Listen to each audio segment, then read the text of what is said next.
Hello बच्चों, आज हम डिस्कस करने वाले हैं सिट्रिक एसिड प्रोडक्शन। तो ये जो सिट्रिक एसिड प्रोडक्शन है ये आता है हमारे इंडस्ट्रियल माइक्रोबायोलॉजी का पार्ट, जिसमें हम स्टडी करते हैं कि इंडस्ट्रियल लेवल पे या लार्ज स्केल में जब हमें कौन से एसिड प्रोडक्शन करना होता है, ऑर्गेनिक एसिड प्रोडक्शन या विटामिन का प्रोडक्शन करना होता है, तो उसमें किस किस प्रकार के ऑर्गेनिज्म हम यूज़ करते हैं या स्पेसिफिकली हम उसमें कॉन्सेंट्रेट करते हैं हमारे माइक्रोबियल फर्मेंटेशन पे।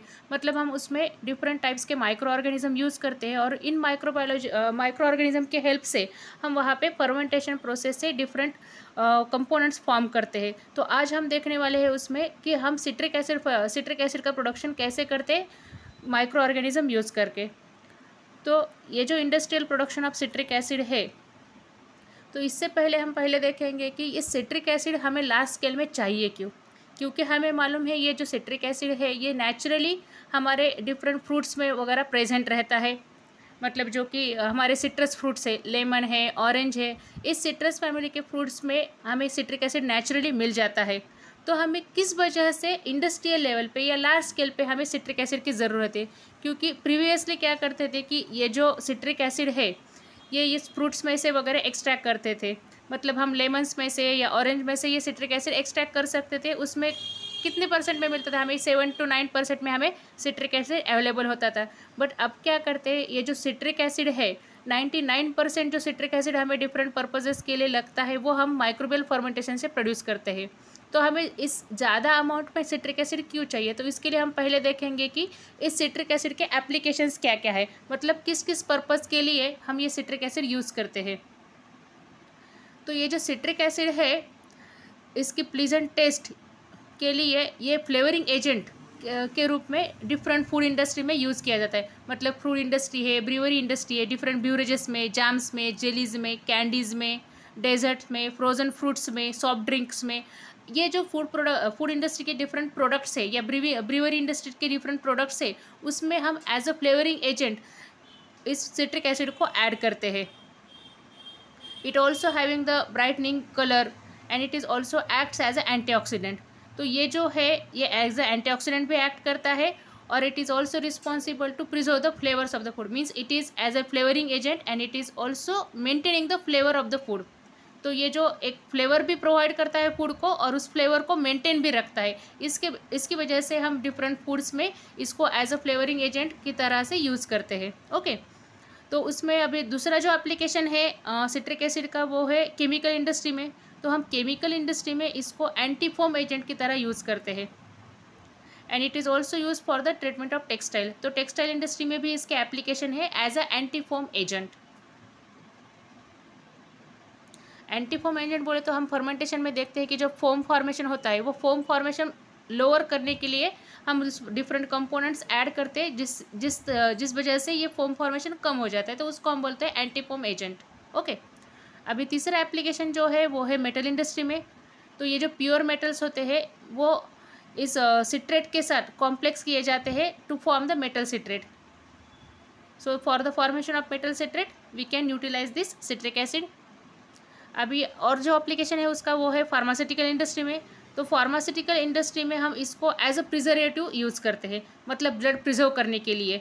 As a blood preservative we can use this citrate, that is citric acid, but it is present within its salt form, that is in the form of trisodium citrate.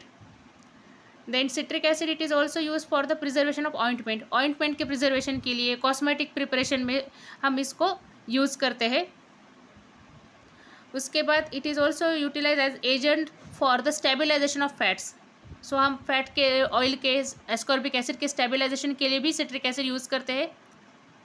It is also responsible to form the complex with the metal ions and prevents the metal catalyzed reaction. तो metal catalyzed reaction prevent करने के लिए भी हम citric acid use करते हैं for the stabilizer of emulsion and preparation of the cheese, in the preparation of the cheese. उसके बाद ये जो citric acid है डिटर्जेंट इंडस्ट्री में या क्लीनिंग इंडस्ट्री में भी यूज़ किया जाता है। citric acid it has slowly replaced the polyphosphate. So polyphosphate की जगह हम citric acid यूज़ करते हैं डिटर्जेंट्स में। सो for the stain remover means ये जो है ये एज अ स्टेन रिमूवर भी एक्ट कर सकता है, इसलिए हम डिटर्जेंट इंडस्ट्री में भी इसका इस्तेमाल करते हैं। तो ये जो है ये ब्रॉड एप्लीकेशन है सिट्रिक एसिड की, एज ये डिफरेंट इंडस्ट्री में, फार्मास्यूटिकल इंडस्ट्री है, फूड इंडस्ट्री है, टेक्सटाइल इंडस्ट्री है, उसके बाद हमारी डिटर्जेंट इंडस्ट्री है। तो हर एक डिफरेंट इंडस्ट्री में सिट्रिक एसिड के एप्लीकेशन है और इसकी वजह से इंडस्ट्रियल लेवल पे इस सिट्रिक एसिड का फॉर्मेशन किया जाता है। तो अब हम देखेंगे कि biochemical basis of the production of citric acid. जैसे कि हम सब जानते हैं कि ये जो सिट्रिक एसिड है it is an intermediate product of the Krebs cycle. Krebs cycle में ये प्रोड्यूस होता है, जो कि एरोबिक रेस्पिरेशन का एक पार्ट है क्रेब साइकिल हमारी। तो क्रेब साइकिल जो जिसे हम सिट्रिक एसिड साइकिल भी बोलते हैं या ट्राइकार्बोक्सिलिक एसिड साइकिल भी बोलते हैं, that is the TCA cycle भी बोलते हैं। तो इसमें इसका जो इंटरमीडिएट प्रोडक्ट है वो है हमारा सिट्रिक एसिड। ये सिट्रिक एसिड जो है ये फर्स्ट ट्राइकार्बोक्सिलिक एसिड है जो कि हमारे TCA साइकिल में फॉर्म होता है। तो अब ये जो है अभी इंटरमीडिएट प्रोडक्ट है जो कि ऑल माइक्रो ऑर्गेनिज्म में भी ये रिएक्शन होती है, क्रेब साइकिल, एरोबिक रेस्पिरेशन। तो ये एंड प्रोडक्ट नहीं है साइकिल का, ये जो है इंटरमीडिएट प्रोडक्ट है। तो ये आइसोलेट करने के लिए हमें डिफरेंट मैकेनिज्म यूज़ करने पड़ते हैं to isolate this citric acid. तो उसमें है फर्स्ट तो है हमारा म्यूटेशन। तो ये म्यूटेशन की तरह से हम क्या करते हैं कि जो स्ट्रेन्स है या जो प्रोड्यूसर स्ट्रेन्स है सिट्रिक एसिड प्रोडक्शन के लिए हम जो प्रोड्यूसर स्ट्रेन यूज़ करते हैं वो जो है वो म्यूटेंट ऑर्गेनिज्म यूज़ करते हैं। तो इसमें क्या करते हैं हम, we are only using the part of metabolic pathway और द रेगुलेटरी म्यूटेंट्स, मीन्स जिसमें कि सिट्रिक एसिड की प्रोडक्शन तक ही TCA साइकिल होगा, उसके बाद जो है वो साइकिल इनहिबिट हो जाएगा, जिसकी वजह से हमारा सिट्रिक एसिड जो है वो एक्यूमुलेट हो जाएगा। ओके, दूसरा जो मेथड है उसमें है by inhibiting the free flow of cycle through the altering the environmental condition. मतलब हम एनवायरमेंटल कंडीशन जो है वो अल्टर कर देंगे, मतलब जिस एनवायरमेंटल कंडीशन जो फेवर करते हैं पूरे TCA साइकिल को, तो उस एनवायरमेंटल कंडीशन को हम अल्टर कर देंगे, चेंज कर देंगे।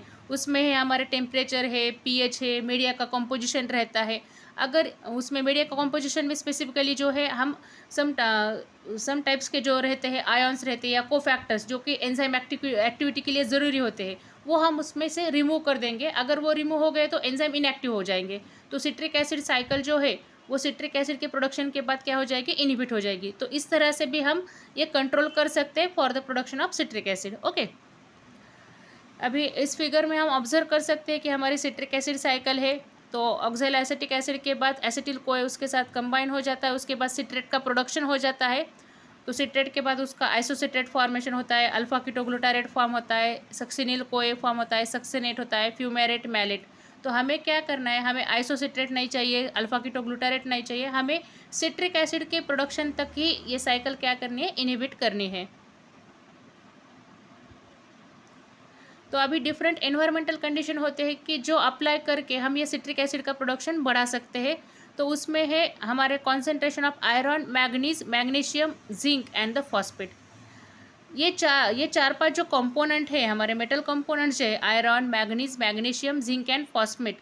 तो ये अगर लिमिटेड कॉन्सेंट्रेशन में मीडिया में प्रेजेंट हो गए तो हम सिट्रिक एसिड का कॉन्सेंट्रेशन बढ़ा सकते हैं।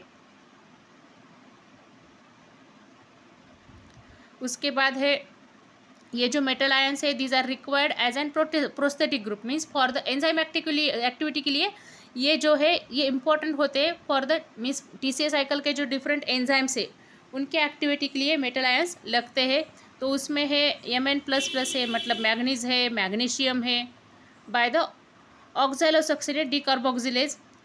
उसके बाद जो आयरन है it is required for the succinate dehydrogenase enzyme and the phosphate it is required for conversion of GDP to the GTP। तो इस डिफरेंट पर्पज़ के लिए हमें आयन्स लगते हैं। सो अगर ये आयन का कॉन्सेंट्रेशन आप लिमिटेड कर देंगे या उसमें से हम रिमूव कर देंगे तो उसके बाद ये एंजाइम की एक्टिविटी इनहिबिट हो जाएगी और सिट्रिक एसिड प्रोडक्शन पे TCA साइकिल जो है वो स्टॉप हो जाएगी।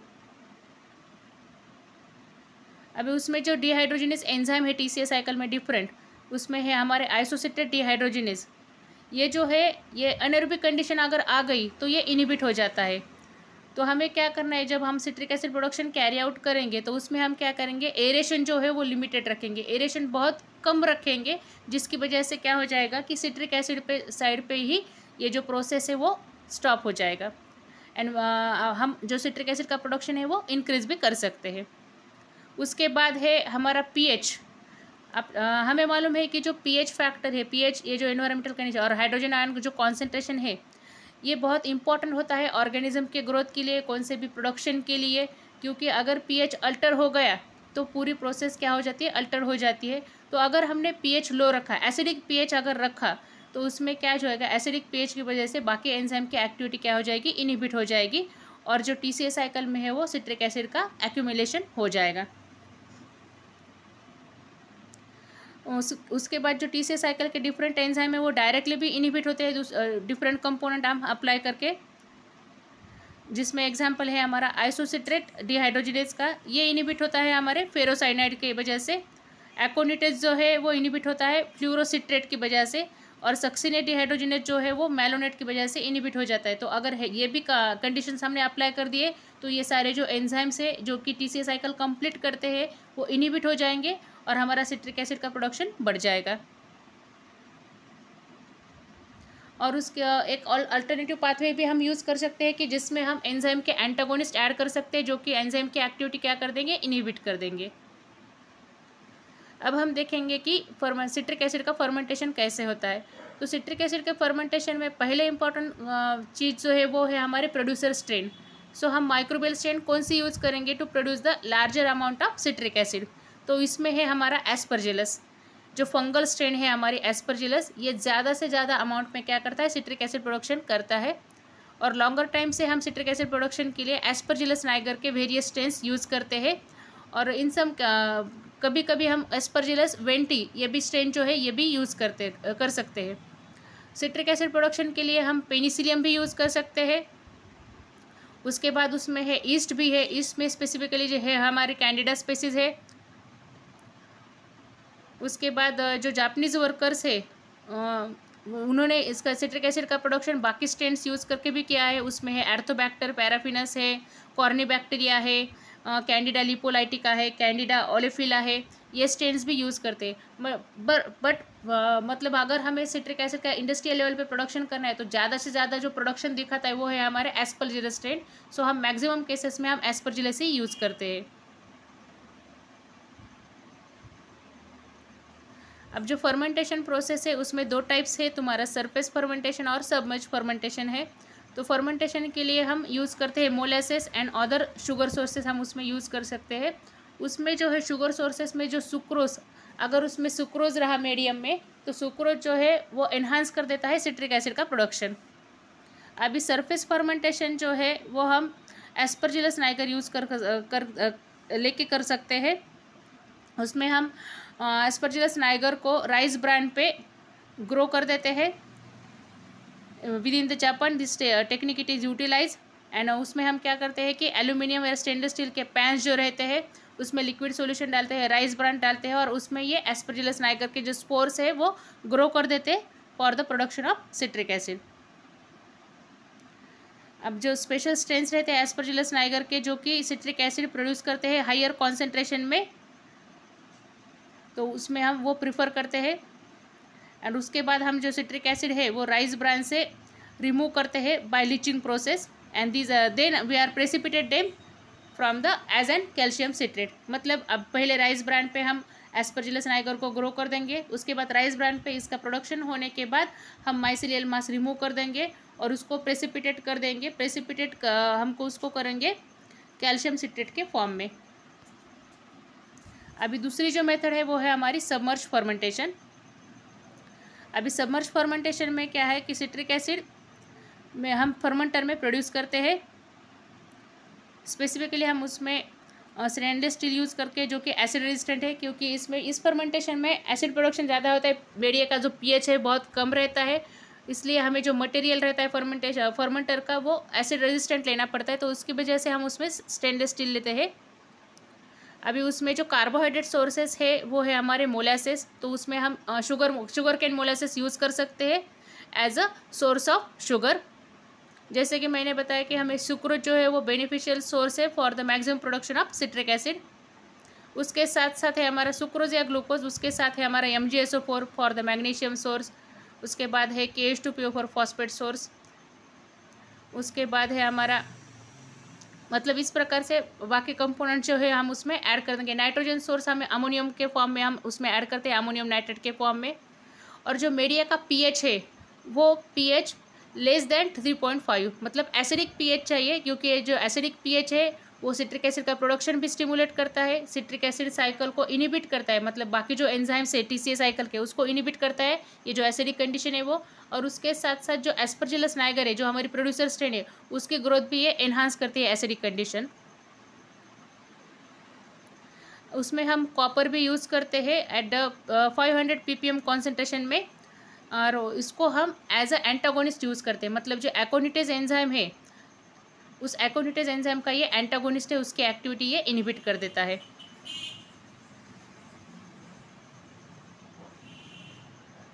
और इसका प्रोडक्शन सिट्रिक एसिड का प्रोडक्शन हायर करने के लिए हम उसमें 1 to 5% मिथेनॉल, आइसोप्रोपेनॉल और इथेनॉल भी ऐड करते हैं। आज हमने पहले डिस्कस किया है, उसमें हमने देखा कि जो एरेशन प्रोसेस है तो एरेशन की वजह से टीसीए साइकिल स्टिमुलेट हो सकती है, तो उसके लिए सिट्रिक एसिड के एक्यूमुलेशन के लिए हम अनएरोबिक कंडीशन क्या करते हैं, मेंटेन करते हैं। इसलिए हम इस फर्मेंटेशन में सबमर्ज फर्मेंटेशन में हम एरेशन ज़्यादा प्रोवाइड नहीं करते, मैकेनिकल एजिटेशन हम अवॉइड करते हैं, and only the necessary air it is bubbled through the anti form it is added. Okay, the fungus occurs as a uniform dispersal of pellet in the medium, मतलब जो fungus है उसमें हम pellet form में उसमें add कर देते हैं, मतलब जो फंगल स्पोर्स है वो हम उसमें ऐड कर देते हैं, मतलब जो स्ट्रेन हम इम्प्रूव्ड स्ट्रेन है या हमारी प्रोड्यूसर स्ट्रेन है वो पेलेट फॉर्म में हम इसमें ऐड कर देते हैं। ये जो फर्मेंटेशन है मतलब सिट्रिक एसिड का जो प्रोडक्शन है ये चलता है हमारे 5 to 14 डेज तक। अभी लास्ट स्टेप जो है फर्मेंटेशन में हमारी वो है extraction of the citric acid. तो ये सिट्रिक एसिड का एक्सट्रैक्शन करने के लिए पहले तो एज हम फंगल स्ट्रेन उसमें यूज़ करते हैं एस्परजिलस नाइगर, तो पहली हमारी स्टेप रहेगी कि जो माइसिलियल मास है फंगल का वो पूरा हम पहले रिमूव कर देंगे और क्लियर ब्रॉथ जो है वो ऑब्जर्व एक्सट्रैक्ट कर लेंगे, मतलब पूरा माइसिलियल मास उससे सेपरेट कर देंगे हम। उसके बाद हम जो ब्रॉथ में से जो सिट्रेट है या सिट्रिक एसिड है उसको हम प्रेसिपिटेट कर देंगे in the form of the calcium citrate.